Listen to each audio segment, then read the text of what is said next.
दोस्तों नमस्कार। स्वागत है आप सभी का एमजीवी स्टडी पॉइंट यूट्यूब चैनल में। तो दोस्तों मिक्स क्वेश्चन सीरीज लेकर के उपस्थित है। आज की हमारी जो सीरीज है ये 3 नंबर सीरीज है और ये 3 नंबर सीरीज है, ये हिंदी की सीरीज है जिसमें एमसीक्यू टाइप के टोटल 10 क्वेश्चन है और ये जेएमआरसी एग्जाम बेस्ड सीरीज है। और रीट और टेट, सी टेट और सभी अन्य एग्जाम, टेट एग्जाम के लिए भी ये हिंदी के क्वेश्चन बहुत इंपॉर्टेंट क्वेश्चन है। और जेएमआरसी में इस प्रकार के क्वेश्चन पूछे जाते हैं। तो हिंदी में ये एमसीक्यू टाइप के 10 क्वेश्चन है और वैसे सभी एग्जाम के लिए इम्पोर्टेंट है, सभी परीक्षाओं के लिए महत्वपूर्ण क्वेश्चन है। तो बने रहे इस वीडियो के साथ में, लास्ट तक लाइक शेयर करते रहें। और अभी तक आपने अपने इस यूट्यूब चैनल को सब्सक्राइब नहीं किया है तो ज़रूर सब्सक्राइब भी करें और अपने फ्रेंड्स को भी फॉरवर्ड करें। चलिए बात कर लेते हैं आज इसमें कि सबसे पहले हमारे पास यहाँ पे जेएमआरसी से रिलेटेड पोस्ट है। जो यहाँ पे पोस्ट ए में दे रखा है स्टेशन मास्टर, ट्रेन ऑपरेटर, जिसमें हिंदी के 10 क्वेश्चन होते हैं। Junior engineer, electrical, electronic, civil, जिसमें हिंदी के 5 क्वेश्चन होते हैं। कस्टमर रिलेशन असिस्टेंट CRA, जिसमें 10 क्वेश्चन होते हैं हिंदी के। और मेंटेनर, जिसमें इलेक्ट्रिकल, इलेक्ट्रॉनिक्स और फीटर, इसमें 5 क्वेश्चन होते हैं हिंदी के। तो सभी पोस्ट जो जेएमआरसी की है उनके अकॉर्डिंग ये क्वेश्चन है। जिसमें 5 क्वेश्चन है तो इसी प्रकार के 5 क्वेश्चन होंगे और जिसमें 10 क्वेश्चन है तो इसी प्रकार के 10 क्वेश्चन होंगे। और चलिए बात कर लेते हैं इसी के साथ में। यहाँ पे हम बात करते हैं कि हमने थोड़ा सा जो पैटर्न में थोड़ा सा चेंजिंग किया है कि दिए गए गद्यांश को पढ़ करके निम्नलिखित प्रश्नों के उत्तर दीजिए। और आपके प्रश्न पत्र में एक अपठित गद्यांश या पद्यांश दिया होगा, लेकिन हमने वो टाइप नहीं किया है क्योंकि यहाँ पे टाइप नहीं किए गए हैं। तो आपके एग्जाम में होगा और आपको उनको पढ़ करके आंसर देना है। और हो सकता है कि जेएमआरसी में जो अब नया पैटर्न कर दे तो उसके अकॉर्डिंग बिना गद्यांश पद्यांश के भी क्वेश्चन दे सकते हैं। तो यहाँ पे पहले हमने गद्यांश और आपको दिया है उसके बेस आधार पे, लेकिन अब हमने क्या है जो थोड़ा सा पैटर्न चेंज करके कि बिना गद्यांश के आपको क्वेश्चन दिए हैं। तो ये हो सकता है कि आपको अपने प्रश्न पत्र में दे दिया जाएगा गद्यांश या पद्यांश, दोनों में से जो होगा। तो चलिए हम बात कर लेते हैं इसी के साथ में क्वेश्चन फर्स्ट की। तो आज का हमारा सीरीज का क्वेश्चन फर्स्ट है। ये सभी टेट के लिए भी इम्पोर्टेंट क्वेश्चन है। पटवारी, LDC, ग्राम सेवक और ये सभी एग्जाम के लिए। क्वेश्चन फर्स्ट में बात करें तो पुरुधो शब्द में कौन सी संधि है? तो पुरुधो शब्द में जो संधि है तो ये है ऑप्शन ए विसर्ग संधि। और यहाँ पे हम बात करें तो ये पुर्र प्लस धा, ये संधि विच्छेद हो गया इसका। तो पुरुधा में जो संधि है वो विसर्ग संधि है। और आपसे अगर इसके विच्छेद के बारे में पूछा जाए तो पुरय प्लस धा, यहाँ पे ये आपका रे के आगे विसर्ग है और ये विसर्ग संधि है।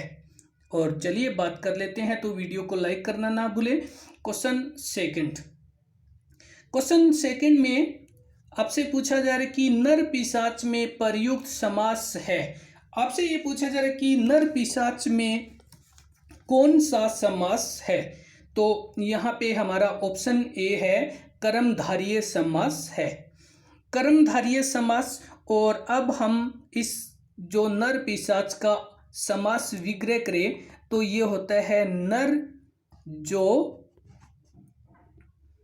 पिशाच है, नर जो पिशाच है। इस प्रकार से कर्मधारय समास है और इसका जो नर पिशाच का समास विग्रह नर जो पिशाच है। और इसी के साथ में हम बात कर लेते हैं कि कर्मधारय समास। वैसे समास का 2 वीडियो बन चुका है और आप एमजीवी स्टडी पॉइंट में देख सकते हैं समास से संबंधित। कर्मधारय समास में अगर अर्थ की दृष्टि से देखें तो इसमें दूसरा पद प्रधान होता है, लेकिन इसमें एक पद विशेषण, उपमान या रूपक का घोतक होता है। तो यहाँ पे जो नर है उसको पिशाच के गुणों से, या हम कह सकते हैं इसमें जो रूपम या उपमान दे दी है, नर को पिशाच की उपमा दी गई है। और चलते हैं, तो आप समास देख सकते हैं हमारी यूट्यूब चैनल में। चलिए बात करते हैं क्वेश्चन नंबर 3 की। तो अब क्वेश्चन जो नंबर 3 है, इसमें हम बात करने वाले हैं गरीबों के निमित्त धन इकट्ठा करो में कौन सा कारक है। तो यहाँ पे आपसे पूछा जा रहा है कारक चिन्ह की बात कर रहे हैं हम। तो कारक चिन्ह की बात करें तो कारक चिन्ह 8 होते हैं, और यहाँ पे आपसे पूछा जा रहा है कि इस वाक्य में गरीबों के लिए धन इकट्ठा करो। तो यहाँ पे जो निमित्त है इसका अर्थ होता है के लिए, गरीबों के लिए धन इकट्ठा करो। और जहाँ पे के लिए का जो अर्थ होता है ये संप्रदान कारक होता है, संप्रदान के लिए, गरीबों के निमित्त। तो यहाँ पे निमित्त का जो अर्थ ये यहाँ पे बनता है के लिए, गरीबों के लिए धन इकट्ठा करो, तो संप्रदान कारक है। और यह कारक का स्वरूप जिसके कर्ता के लिए कोई कार्य किया जाता है, तो इस वाक्य में गरीबों ये करता है, और गरीबों के लिए धन इकट्ठा करो संप्रदान कारक है। तो चलिए बात कर लेते हैं इसी के साथ में अगले क्वेश्चन की। तो नेक्स्ट क्वेश्चन नंबर है 4। क्वेश्चन 4, निम्नलिखित में से कौन सा शब्द में न उपसर्ग है का प्रयोग नहीं किया गया है। तो यहाँ पे आपसे पूछा जा रहा है कि निम्नलिखित शब्दों में से कौन से शब्द के साथ न उपसर्ग का प्रयोग नहीं किया गया है। तो अब आपको देखना है न और उपसर्ग जो उसका प्रयोग नहीं किया गया है। बाकी सभी में न उपसर्ग लगा हुआ है, लेकिन एक ऐसा शब्द है जिसमें उपसर्ग नहीं लगा है, और ये है हमारे पास जो ऑप्शन बे, नाजुक। नाजुक। अब हम बात कर लेते हैं कि वे शब्दांश जो मूल शब्द के पहले जुड़ करके अर्थ में परिवर्तन कर देते हैं, मूल शब्द के पहले जुड़ते हैं। लेकिन यहाँ पे अगर हम ना को अलग करें और ये जुक, इस जुक का कोई सार्थक अर्थ नहीं निकलता है, तो हमारा जो ऑप्शन ब है कि इसमें ना उपसर्ग का प्रयोग नहीं किया गया है, बाकी सभी में प्रयोग किया गया है। तो यहाँ पे हमारे पास समझ, और समझ के साथ ना उपसर्ग जुड़ा हुआ है, और चीज के साथ भी ना जुड़ा हुआ है, ना चीज, क्योंकि इनका जो मूल शब्द है उनका अर्थ बनता है। और यहाँ पे जैसे आगे आपके पास दिया गया है ऑप्शन द में लायक, लायक के ना जोड़ दिया, ना उपसर्ग जोड़ दिया, तो ना को कट करने के बाद में भी इस मूल शब्द का सार्थक अर्थ भी बनता है। तो हमारा ऑप्शन है ब, जिसमें उपसर्ग ना का प्रयोग नहीं किया गया है। और चलते हैं, बात कर लेते हैं अगले क्वेश्चन की। तो आगे हमारे पास क्वेश्चन नंबर है 5, बड़ा इंपॉर्टेंट क्वेश्चन है। क्वेश्चन 5 में निम्नलिखित में से किस समूह में सभी शब्द व्यक्तिवाचक संज्ञा के उदाहरण है।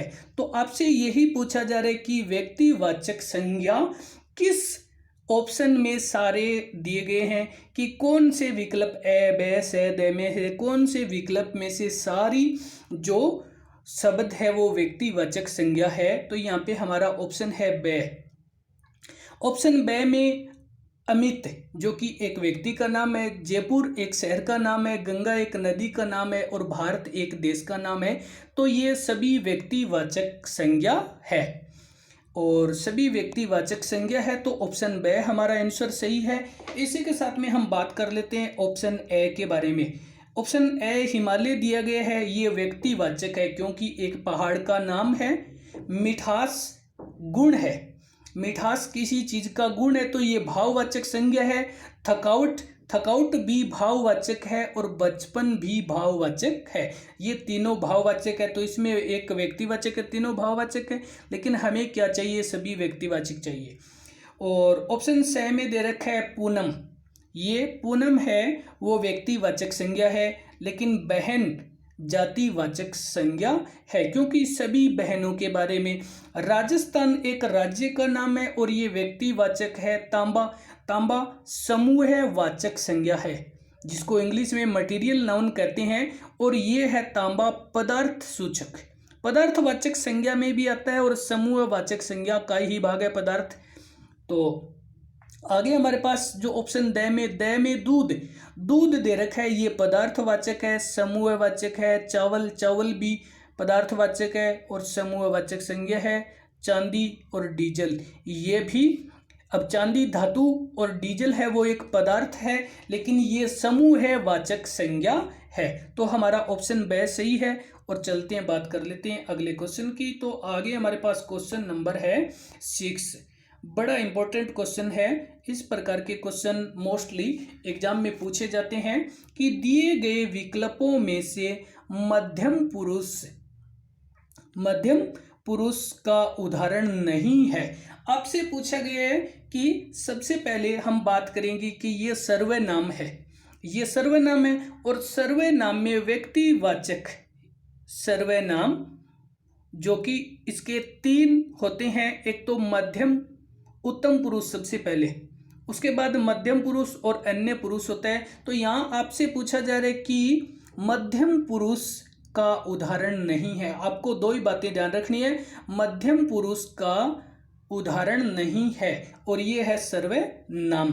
तो इसमें ये ऑप्शन है हम है वो मध्यम पुरुषवाचक सर्वनाम नहीं है, क्योंकि ये है उत्तम पुरुषवाचक का उदाहरण। और आपका ये सभी है, लेकिन हमारा आंसर यहाँ पे स बनता है, हम पुरुषवाचक, मध्यम पुरुषवाचक नहीं है। और चलते हैं, तो आप सर्वनाम से संबंधित टॉपिक भी देख सकते हैं। और चलिए बात कर लेते हैं आगे। तो यहाँ पे हमारे पास क्वेश्चन नंबर बनता है 7। क्वेश्चन 7 में मोहन नीली कमीज पहनकर विद्यालय गया। तो आपसे इसमें यह पूछा गया है कि प्रयुक्त विशेषण है, इसमें विशेषण कौन सा है। तो यहाँ पे आपको दिया गया है ऑप्शन द। ऑप्शन द में नीली ये विशेषण है। ऑप्शन द सही है। नीली यहाँ पे कमीज की विशेषता बताई जा रही है। कमीज किस प्रकार की है, वैसे तो कमीज बहुत सारी होती है, लेकिन यहाँ पे जो मोहन ने पहन रखी है उस कमीज की विशेषता क्या है, वो नीली है। और यहाँ पे जो हमें विद्यालय दिया गया है, तो ये विद्यालय संज्ञा है और जातिवाचक है। अगर किसी विद्यालय का नाम आ जाए तब तो वो व्यक्तिवाचक बन जाती है, लेकिन विद्यालय सारी विद्यालय है तो ये पूरी विद्यालय जाति के बारे में बताते हैं। मोहन व्यक्तिवाचक संज्ञा है क्योंकि किसी व्यक्ति का नाम है, और कमीज भी जातिवाचक है क्योंकि कमीज सारी कमीज के बारे में बताता है। लेकिन जब नीली कमीज पूरा एक साथ है तब ये है व्यक्तिवाचक बन सकती है। लेकिन यहाँ पे हमें पूछा गया है कि इसमें प्रयुक्त विशेषण क्या है, और विशेषण है नीली। और चलते हैं, बात कर लेते हैं अगले क्वेश्चन की। आगे हमारे पास क्वेश्चन नंबर है 8। प्रश्न संख्या 8 में निम्नलिखित में से कौन सा तत्सम शब्द का उदाहरण है। आपसे यहाँ पे पूछा गया कि तत्सम शब्द कौन से है। तो आइए हम बात कर लेते हैं कि हमारा ऑप्शन ए ये तत्सम शब्द का उदाहरण है।